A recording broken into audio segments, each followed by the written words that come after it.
أعوذ بالله من الشيطان الرجيم. بسم الله الرحمن الرحيم.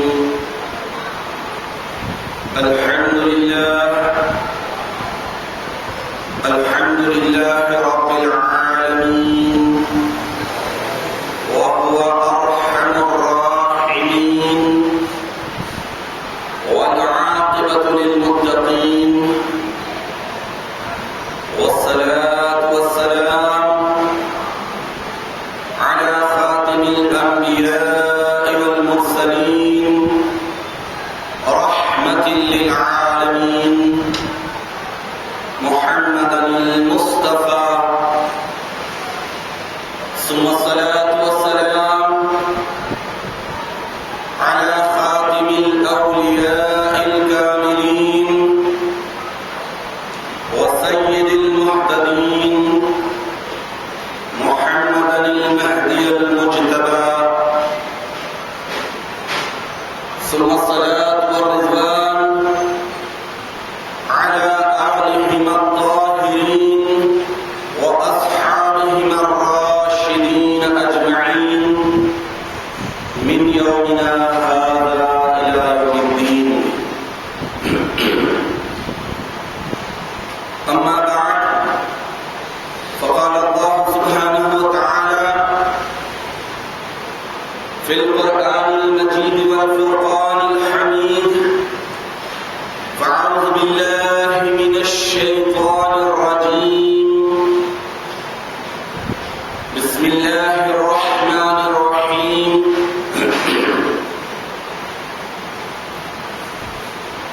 يا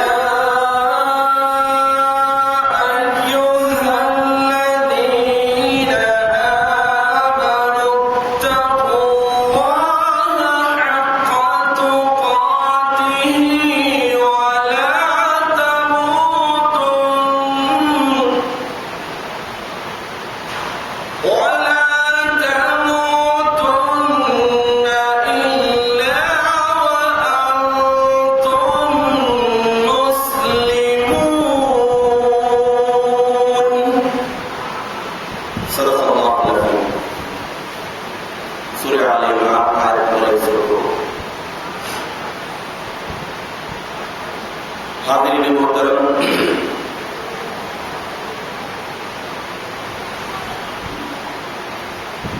ایک ایماندار کی زندگی اور زندگی کے سارے امور اللہ تعالیٰ کی شکر گزاری میں گزرنی چاہیے کہ اللہ تعالیٰ نے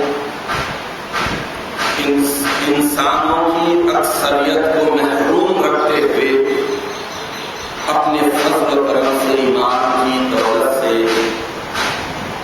جو مومنوں کو سرفراز کیا ہے، اس کا تقاضا یہ ہے کہ ایک مومن بندہ اپنی پیدائش سے لے کر مرنے تک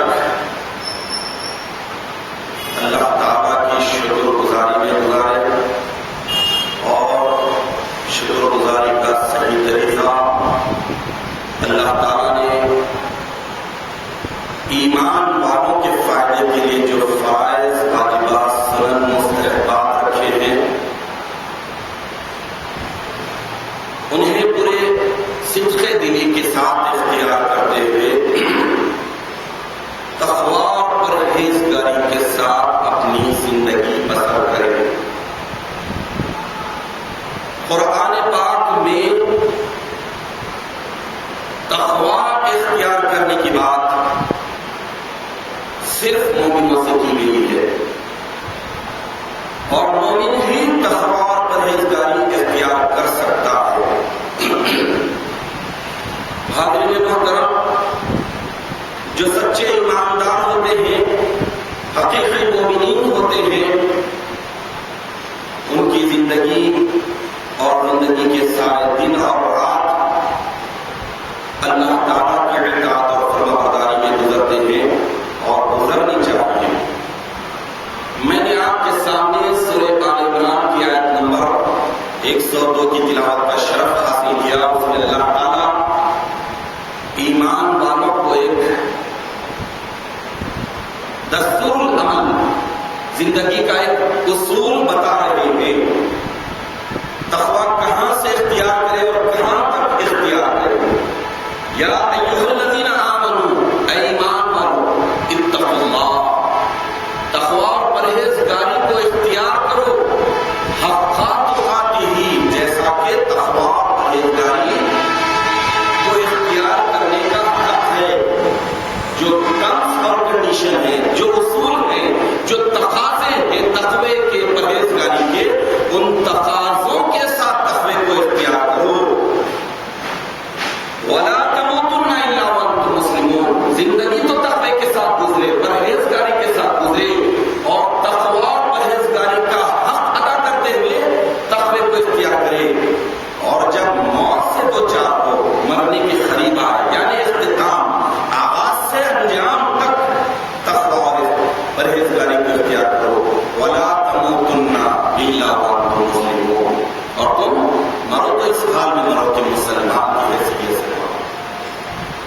تو آپ اس آیت مبارکہ کی روشنی میں دیکھ لیجئے کہ جو ہمارے اسلاف تھے، پاکان خدا تھے، اولین مومنین تھے، ان کی زندگیوں کا کیا طریقہ تھا، طرز کیا تھا، پرہیزگاری اور تقوی میں وہ کیسے تھے، کس اونچے معیار پر تھے.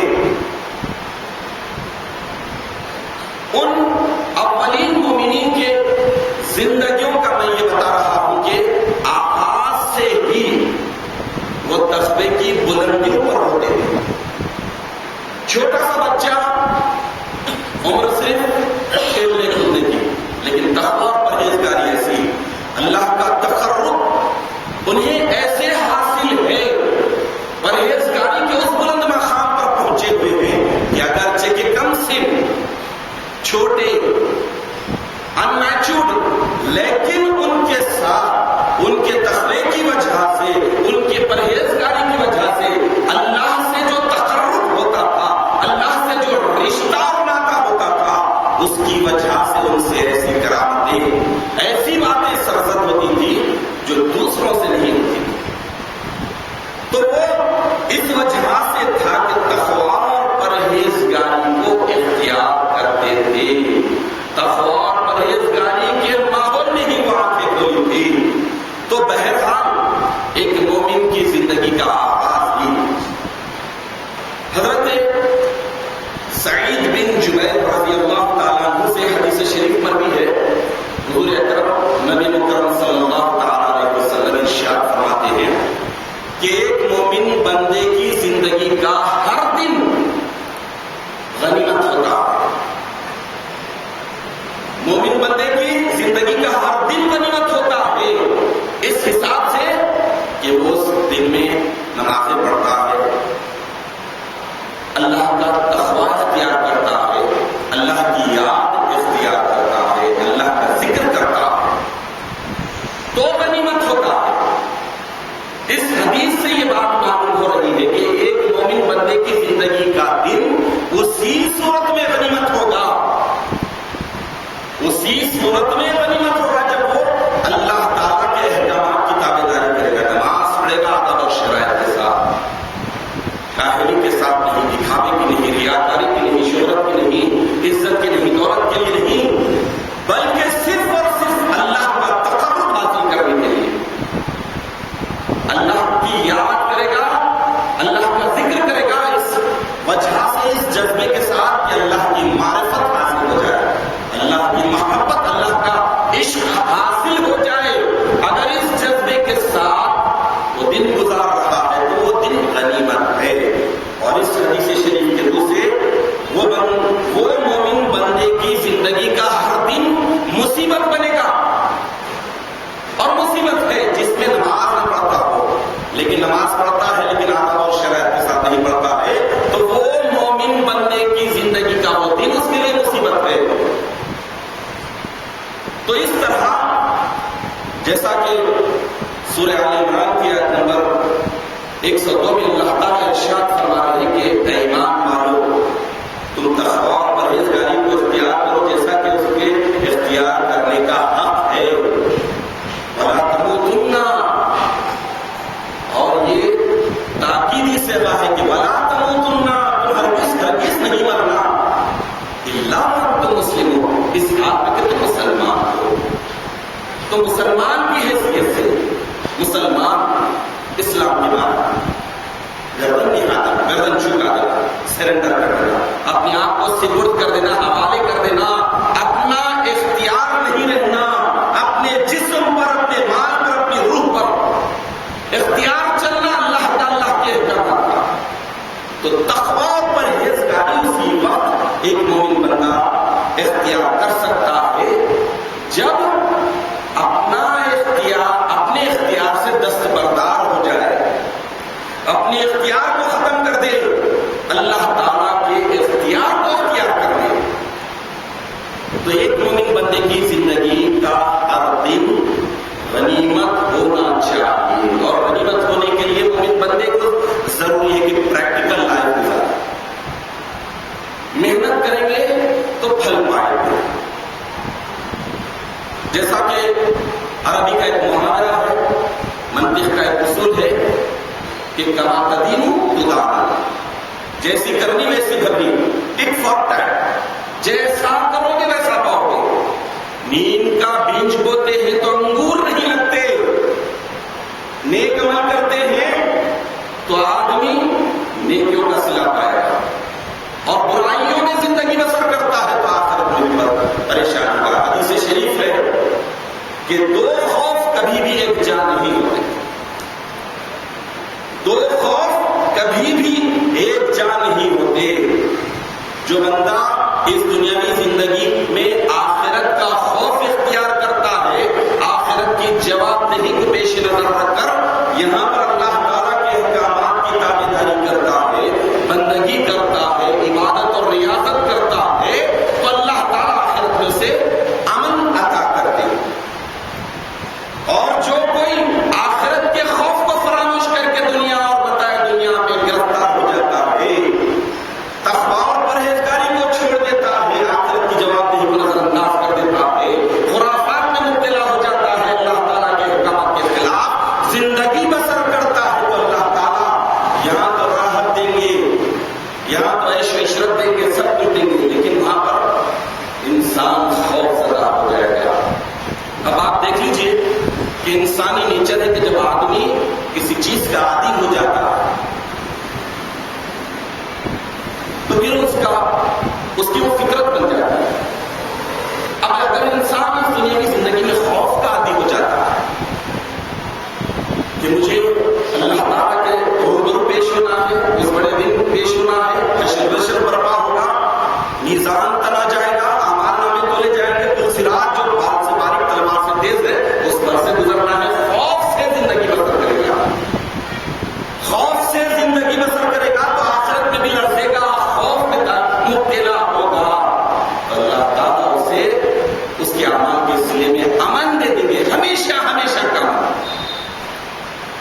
اور جو بندہ بے خوف ہوتا ہے تو وہ بھی اس کی فطرت بن جاتی ہے، دنیا میں بھی بے خوف، اللہ تعالیٰ کے احکامات کے خلاف زندگی بسر کرتا ہے، پل صراط اسے معلوم ہی نہیں، خبر ہی نہیں، ساری چیزوں پہ سے بے نیاز، اور اس کے بعد یہ کہتا ہے کہ اگر کچھ دن چلنا پڑے بھی تو تھوڑے دن، ایام معدودات، گنے چنے تھوڑے دن، اس کے بعد تو جنت میں ہی جانا پڑے گا. یہی بے خوفی کی فطرت سے وہاں پر بھی گمراہ کر دے گی. آخرت میں بھی وہ زام میں مبتلا ہوگا، وہ بچائیں گے، میرے وہ گاڈ فادر آئیں گے بچائیں گے، وہ گرو آئیں گے وہ بچائیں گے، سب خیاس آرائیوں میں مبتلا ہوگا. لیکن جب نتیجہ نکل جائے گا، فیصلہ ثابت ہو جائے گا،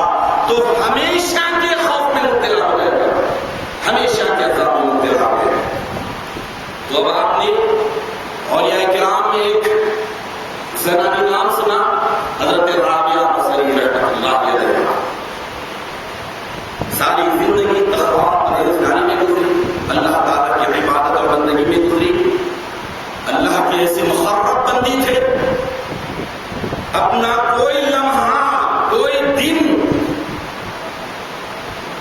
اللہ تعالیٰ کی یاد سے غافل نہیں گزارا.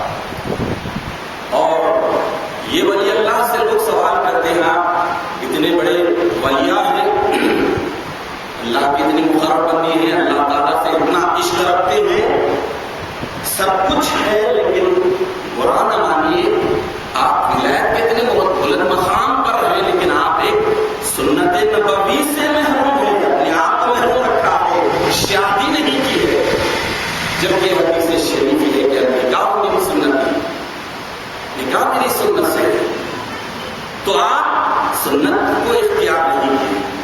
تو حضرت رابعہ بصری رحمۃ اللہ علیہ کا جواب، ہر ایک کا جواب نہیں ہو سکتا، نہ ہونا چاہیے، لیکن حضرت رابعہ بصری رحمۃ اللہ علیہ جواب سوال کر رہے ہیں کہ بھائی دیکھو، کیا تم مجھے اطمینان دلا سکتے ہیں کہ میں مرنے کے بعد اس صراط پر سے پرامن طریقے سے گزر جاؤں گی؟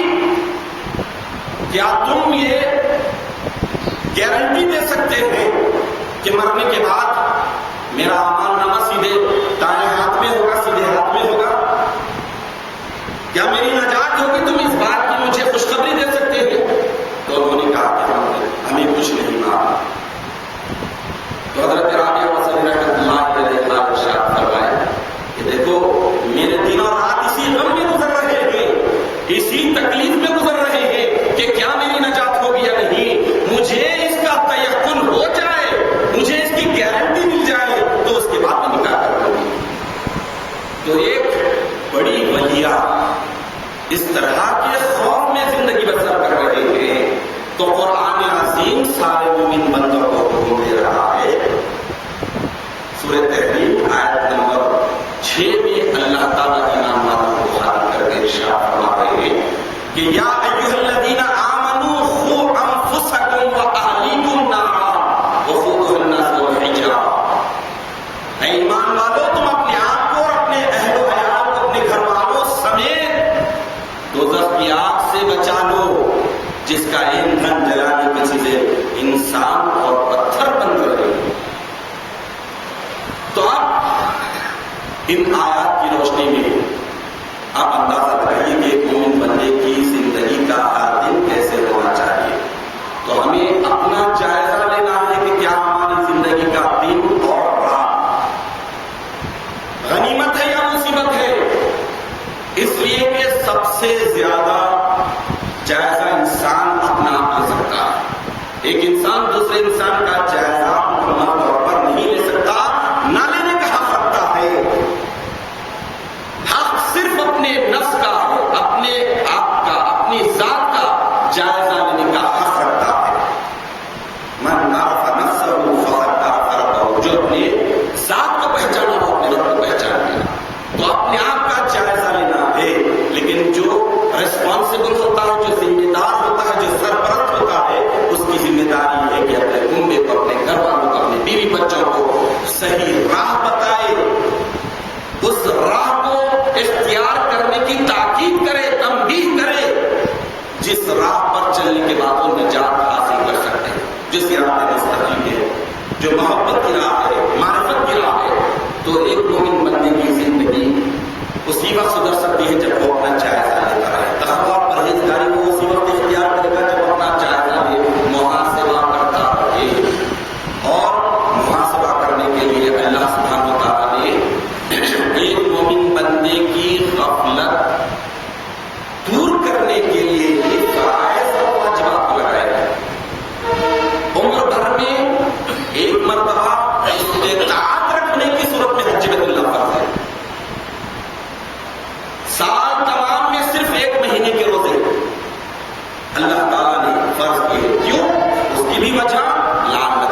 فرما دیے کہ بے شک نماز مومنوں پر مقررہ وقت میں فرض ہے.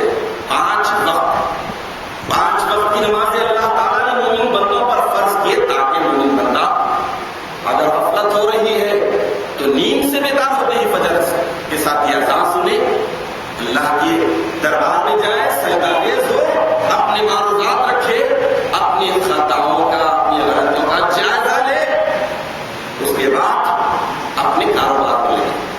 پھر غفلت طاری ہوتی ہے تو ظہر کا وقت لگایا جائے، اور جب شور و شعب لہو لعب نقطۂ عروج پر ہوتا ہے، کاروبار نقطۂ عروج پر ہوتا ہے، سب دستر کی نماز، پھر مغرب کی نماز. جب آدمی رات کے اندھیریوں میں سب کچھ جائز ہونے کا خیال کرنے لگتا ہے تو پھر اللہ تعالیٰ اپنی طرف رجوع کرتے ہیں کہ دیکھو پھر میری طرف آؤ، گناہوں سے بچو، تقویٰ اور پرہیزگاری کو نماز شاہ. اس طرح ایک مومن بندہ اور اس کا دن اور رات اللہ سبحانہ و تعالیٰ مومن بندوں پر رحم کھا کر فضل کر کے غنیمت بنانے کے لیے یہ فرائض لاگو کیے. اور اس کے بعد والا ذکر اللہ اکبر، اللہ کا ذکر تو سب سے بڑا ہے، چلتے پھرتے اٹھے بیٹھے، جیسا کہ سورہ بقرہ میں ہے یا ایھا الذین آمنوا اذا قضیتم الصلاۃ فاذکروا اللہ قیاما وقعودا وعلی جنوبہم. اے ایمان والو، جب تم نماز پڑھ چکو، 5 وقت کی نماز پڑھ چکو تو کھڑے بیٹھے اور اپنے پیروں پر لیٹے ہوئے اللہ کا ذکر کرو. یہ انسان کی تین ہی حالتیں، یا تو کھڑا ہوگا یا بیٹھا ہوگا یا لیٹا ہوگا، یعنی تینوں حالتیں بتاتے ہوئے اللہ تعالیٰ بتا رہے ہیں کہ ہر حال میں، ہر حال رب سمان، ہر حال میں اللہ کو کی یاد کرنا ہے. تو اب جب بندہ ہر حال میں اللہ کو یاد کرے گا تو واقعی اس کا دن غنیمت ہوگا. تو ہمیں اپنا جائزہ لینا ہے. اب رجب المرجب کا مقدس مہینہ اختتام پذیر ہے، اور اس کے بعد شعبان المعظم کا مہینہ آ رہا ہے، اور اس کے بعد رمضان المبارک کا مہینہ، جس کی ہر عبادت اپنے اندر ایک عجیب سی دلکشی ہوتی ہے، اور ہر عبادت کا جو ثواب اللہ تعالیٰ اتنا بڑھا چڑھا کر دیے ہیں کہ حدیث شریف میں آتا ہے کہ اگر میرے بندے رمضان المبارک کی فضیلت کو جانتے تو اس بات کی تمنا کریں گے، آرزو کریں گے، اللہ سے ریکویسٹ کریں گے کہ سال تمام کو رمضان کی حیثیت سے بنا دیجیے، پورے کا پورا سال رمضان ہو جائے، یہ تمنا کریں گے. لیکن یہ تمنا کب ہوگی؟ جب مومن بندے کا ٹیسٹ، اس کا ذائقہ، اس کا ذوق ویسا ہو. تو ذوق اسی وقت ہوگا، اس کا شوق ہوگا، شوق اسی وقت ہوگا جب متقی اور پرہیزگار بنے گا. تو متقی اور پرہیزگار بننے کے لیے آدمی کو جائزہ لینا پڑتا ہے، ضروری. پہلا اپلیکیشن یہ ہے، پہلی شرط یہ ہے، آدمی کو اگر جائزہ لینا ہے، سدھرنا ہے، تو اس کے لیے تقویٰ اور پرہیزگاری کیا ہے. تو تقویٰ اور پرہیزگاری کو اختیار کرنے کا حکم قرآن پاک میں سینکڑوں جگہ دیا گیا ہے، اور ہم اپنا جائزہ لیتے ہیں. تو اس کے بعد ہی ہم عبادتوں کی لذتوں کو پائیں گے، اس کی حلاوتوں کو پائیں گے، اور اپنے آپ کو متقی بنا سکیں گے. اس کے بعد ہی آخرت میں